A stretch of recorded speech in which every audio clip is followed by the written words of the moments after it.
Hello friends, मैं आपका mentor AK Singh और आज फिर हम अपने उत्तराखंड टेट की EVS के सेक्शन को देखेंगे और EVS के हम क्या करेंगे, प्रैक्टिस क्वेश्चन करेंगे और EVS के प्रैक्टिस क्वेश्चनों में हम आज फिर 10 क्वेश्चन देखेंगे और 10 क्वेश्चनों के माध्यम से हम अपने प्रैक्टिस को करेंगे, आगे बढ़ाएंगे। तो चलिए शुरू करते हैं आज। यानी क्वेश्चन नंबर पहला क्या कह रहा है, निम्नलिखित में से कौन सा प्राथमिक स्तर के पर्यावरण अध्ययन के आकलन के लिए उपकरण और तकनीक है। तो परियोजना भ्रमण को जर्नल लिखाना और विचार मानचित्र। तो ये कहीं ना कहीं आपको ऊपर के दोनों कहीं ना कहीं आपको दिखाई देंगे, तो ऊपर के दोनों हो जाएंगे, यानी भ्रमणशैली और क्या है परियोजना। छोटे बच्चों को क्या करते हो, परियोजना कर लिए कहते हो ना, तो वही आपका हो जाएगा। क्वेश्चन नंबर 62 देखते हैं। मिजोरम में की जाने वाली झूम खेती के विषय में निम्नलिखित कौन सा कथन है। एक फसल को काटने के पश्चात भूमि को कुछ वर्षों के लिए खाली छोड़ देना। ठीक है जी।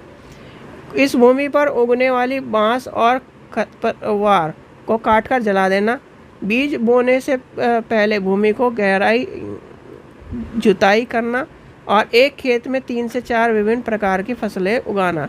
तो आपको पता होगा झूम खेती में आपको पता ही है क्या ना, यानी कि सी छोड़ के सारे हो जाएंगे, आपका गहराई तक खोदना, ये आपका नहीं होगा, नहीं तो सारे के सारे आपके हो जाएंगे। तो आपका हो जाएगा, इसके आंसर ले लेंगे हम 2। क्वेश्चन नंबर 3 देखते हैं। पर्यावरण अध्ययन के शिक्षा में यानी शिक्षण से उन प्रक्रियाओं पर आधारित कौशलों को बढ़ावा दिया जाना चाहिए जो पूछताछ आधारित प्रत्यक्ष अनुभवों के केंद्र बिंदु हैं। निम्नलिखित में कौन सा एक ऐसा कौशल नहीं है, पहले नहीं है पर अंडरलाइन करेंगे, वो है निर्धारण। क्या हो जाएगा, निर्धारण। चलिए आगे चलते हैं। क्वेश्चन नंबर 24 देखते हैं। राधा विभिन्न प्रकार के यात्रा टिकट का उपयोग करती है। ऐसे टिकट के उपयोग से निम्नलिखित में से कौन सी संकल्पना पर प्रभाव पूर्ण ढंग से चर्चा की जा सकती है। अलग अलग स्थानों से यात्रा करने के लिए अलग अलग टिकट चाहिए, ये बात है। यात्रा में लागत उस वाहन द्वारा प्रयुक्त ईंधन पर निर्भर होती है। सार्वजनिक परिवहन के एक स्थान से दूसरे स्थान तक जाने के लिए टिकट का उपयोग करें। आरक्षण प्रक्रिया की साझा सर्वाधिक, यानी कि इसका आंसर हो जाएगा साझा, तो ये डी तो होगा नहीं, तो इसका आंसर हो जाएगा ए और सी। ठीक है, चलिए आगे चलते हैं। क्वेश्चन नंबर 5 देखते हैं। प्राथमिक कक्षाओं के विद्यार्थियों के मानचित्र शिक्षण के लिए निम्नलिखित में कौन सी युक्ति अपनानी चाहिए। भाई मानचित्र बना रहे हो तो उसे कहीं ना कहीं सांपट पे नहीं, कहीं ना कहीं हमें क्या करना है, मानचित्र, भारत के मानचित्र लेकर आए और कहीं ना कहीं इस तरह की, यानी कि शिक्षार्थी को सहायता करनी चाहिए कि अपने ही संकेत का उपयोग करते हुए अपने निकटतम परिवेश का मानचित्र बनाए और अपने छात्रों को उसके कहीं ना कहीं चीज़ें, यानी कि ये सीधे सीधे ये आपका स्कूल है, ये आपका गांव है पूरा, ठीक है, ये आपका स्कूल है।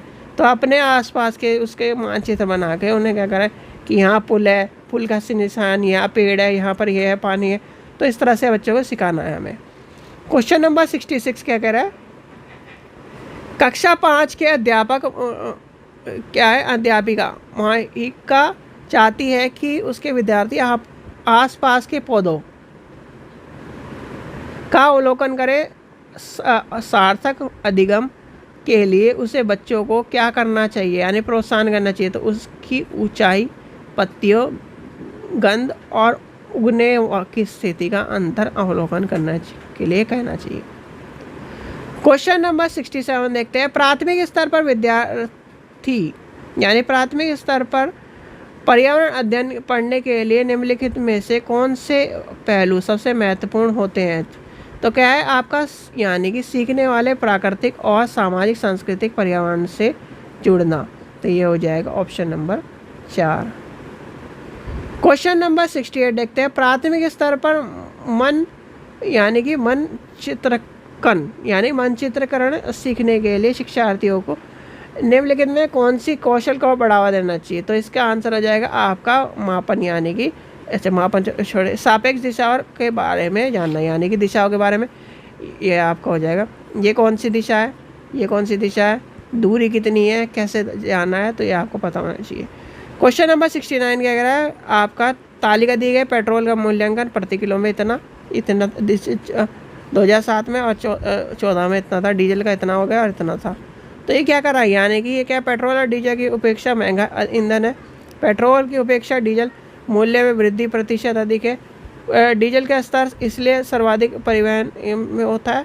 और डीजल यानी पेट्रोल सस्ता इसलिए ईंधन है क्योंकि लोग इस डीजल वाली गाड़ी खरीदना चाहते हैं। तो ये यानी कि इसका आंसर हो जाएगा आपका 2, सी और डी, यानी कि डीजल क्या खरीदना चाहते हैं, या इसका आंसर हो जाएगा ये।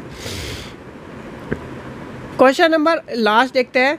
प्राथमिक यानी कि प्राथमिक कक्षाओं में पर्यावरण के लिए निम्नलिखित में कौन सा सामान्य उपागमों का अनुपालन किया जाना चाहिए? तो मूर्त से अमूर्त, सरल से कठिन, स्थानीय से वैश्विक और अमूर्त से मूर्त। देखो आपको क्या एक चीज़ ध्यान रखनी है, अमूर्त यानी कि इसका हो जाएगा अमूर्त से मूर्त तक, ठीक है, यानी अमूर्त कोई चीज़ है उसे मूर्त तक लेके जाना है, ठीक है। तो ये थे आज के आपके 10 क्वेश्चन। आशा करता हूँ आपको वीडियो पसंद आई। वीडियो पसंद आए तो लाइक करें, चैनल को सब्सक्राइब करें, वीडियो को ज़्यादा से शेयर करें। Thank you.